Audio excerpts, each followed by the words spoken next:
क्या है? Happy new year. चक चक बा।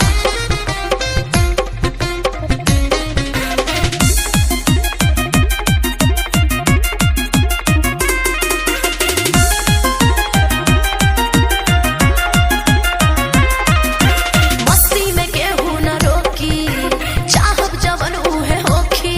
अरे हाउ आर यू? I am fine।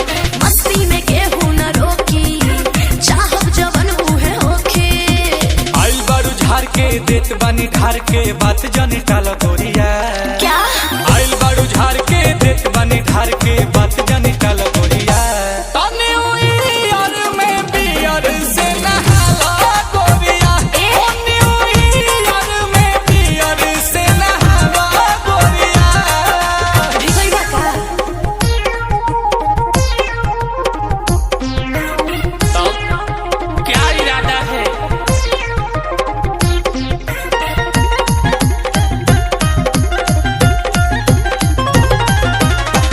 हमरा जवानी आके गौरव भइल हीटर।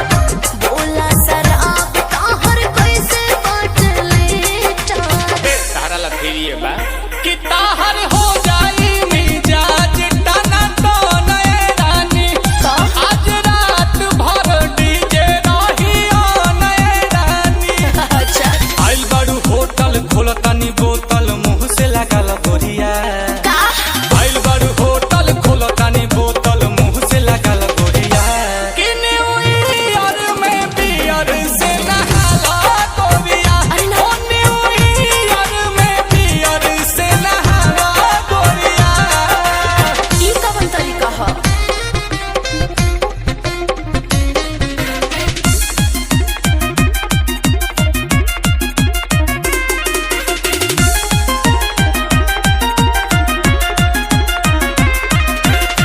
चार पैक जाते आंसू बॉडी के भीतरिया। बाजा मिले लागे हिले लागे शरीरिया।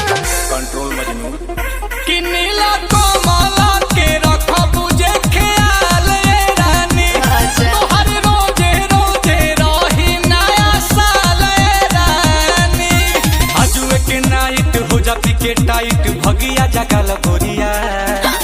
आजुए के नाइट हो जा फुल टाइट भगिया जगल गोरिया।